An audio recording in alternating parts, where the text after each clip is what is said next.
Los combustibles fósiles son la fuente de energía primaria más utilizada por las sociedades modernas.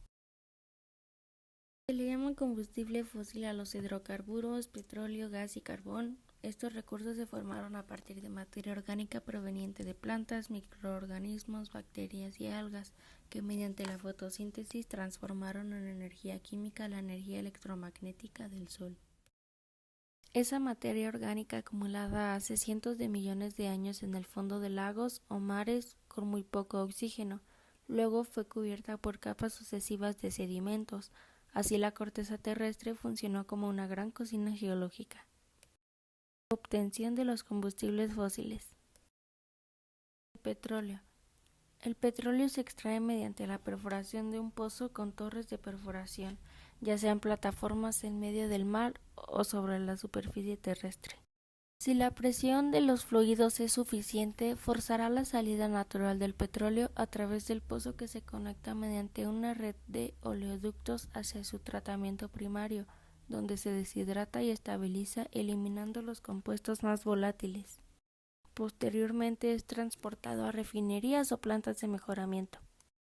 El carbón. Para la extracción del carbón existen diferentes tipos de minas de extracción, dada la situación de la reserva carbonífera. Existen las minas de pozo, las minas de galería, las minas en declive y la mina a cielo abierto o cantera. El gas natural suele encontrarse junto al petróleo o en yacimientos de forma aislada.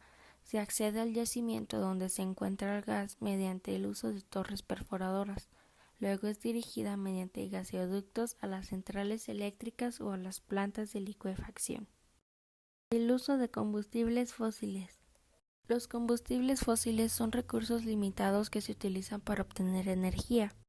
El carbón se usa como combustible en las centrales térmicas que producen energía eléctrica.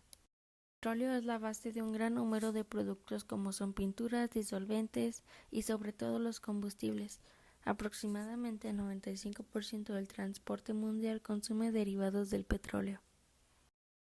El gas natural es otra fuente de energía de alto poder calorífico.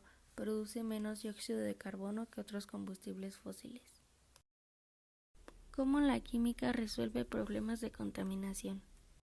La investigación de la química ha revelado que los procesos industriales en química y petroquímica desempeñan un papel fundamental en la resolución de problemas medioambientales, como lo son el cambio climático, el efecto invernadero, la basura o la eficiencia energética.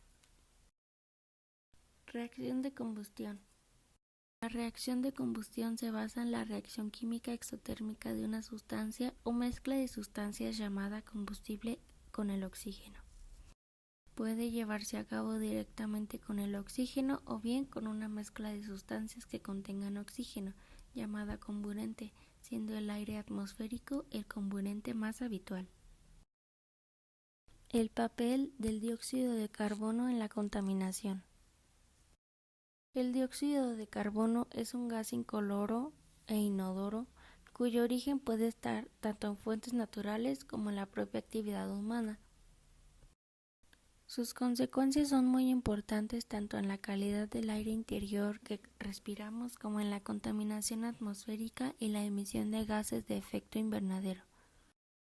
El exceso de emisiones de dióxido de carbono acentúa el efecto invernadero, lo que reduce la dispersión de calor acumulado por la radiación solar en la superficie del planeta hacia el espacio y provoca un mayor calentamiento de la Tierra, de modo que el problema surge cuando el efecto invernadero se acentúa por la emisión excesiva de ciertos gases, como el dióxido de carbono y el metano, debido principalmente a la actividad humana. Se estima que 2/3 partes de las emisiones de dióxido de carbono proceden de la quema de combustibles fósiles como el petróleo, gas y el carbón.